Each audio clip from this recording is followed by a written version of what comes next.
Good day, guys. This is Justin from the RC and Coffee YouTube channel. First and foremost, I'd like to wish a happy Mother's Day to all of the mothers out there. There's one watching the channel, Valérie Jeté. Happy Mother's Day to you. Without further ado, I just wanted to take a second look at the RGT Crusher. So yesterday I completely stripped it down, removed, opened up the transmissions, T-case, axles, checked electronics, etc. And I just wanted to give you a follow-up on my findings and kind of a mid-course take on my opinion on this rig, because it remains to be driven outside, and that'll be the third take. So first and foremost, the wheels. The wheels, in my opinion, are the biggest letdown of this car.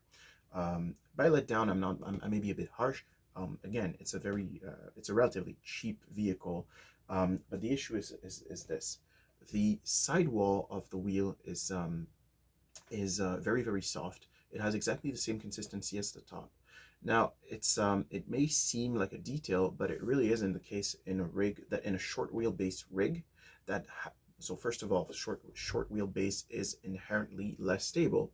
That has a cantilever suspension setup, which is inherently less stable again, because it provides you with more flex, and the trade-off is stability.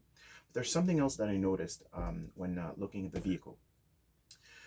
It always seemed like it didn't have a lot of travel at the front, and yet the suspensions are even longer than the rear, and it didn't make a whole lot of sense. And then when I looked into it, I understood what was going on. Essentially, one of the bottom link, okay, which is this guy here, okay. If you take a look, just look under the wheel, the top wheel, you can tell that it's curved there. And the reason why it's to clear the transmission that is right above. That's what I'm touching with my finger.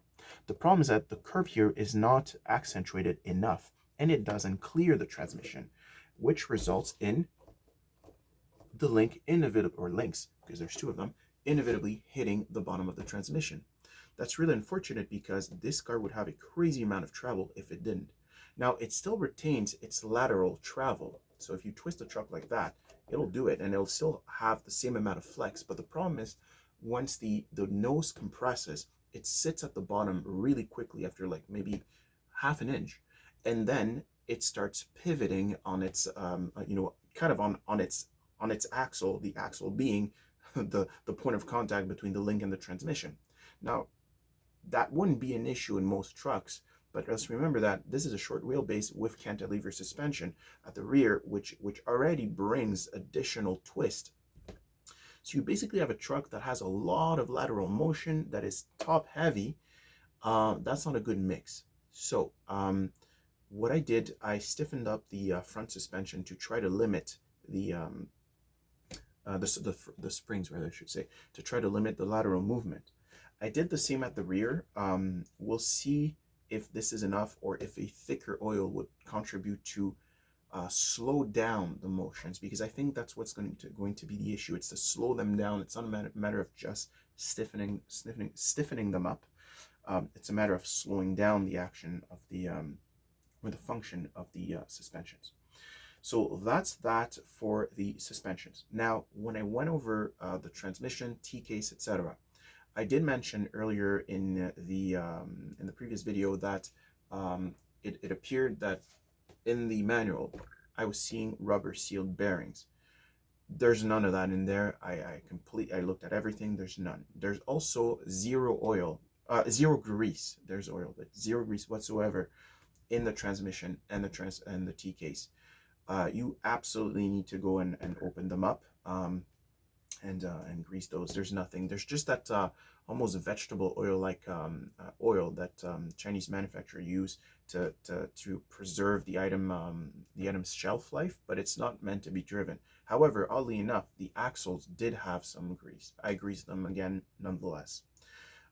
Something that was a bit of a bother, well, it came from actually a good thing. The grub screws on this rig are they're pretty big. They're like anyways, just mark my words, it's a bit annoying to show, but they're big. The problem when removing them, because they're Loctited, surprisingly so actually, The transmission case and the T case are plastic, so unless you're using a soldering iron, you're gonna be melting those parts. So just be careful.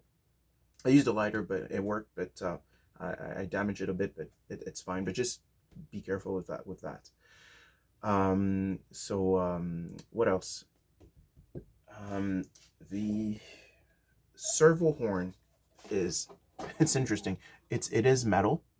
There's a big piece there. It looks like it was carved out of a big piece of aluminum. It does the trick. It's metal. That's great. Now, when I switch the tires, the wheels and tires, so I switch the wheels and tires to compensate for that lateral move and bring a bit more stability, which I think it will. The rig is significantly heavier now. The little 15 kilogram servo just wouldn't cut it at this point. I put one of those. D servo, you can find these on Amazon, 35 kilograms. I mean, it does the trick. Besides that, I am very excited to try the rig. I thought I would change the ESC. I kept it at the 1060. It has that minimal drag brake. It's not, it's not a super heavy rig, so I think it'll be fine. The throttle control is a bit jumpy.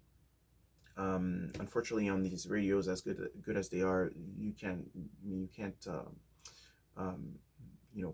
tune that. So we'll see. If I get annoyed, either I'll get another radio or switch the ESC, which probably would be cheaper. So it'll be the ESC. Now that I think about it. So that is that for now, guys. Thank you for watching. See you at the next video. Thank you.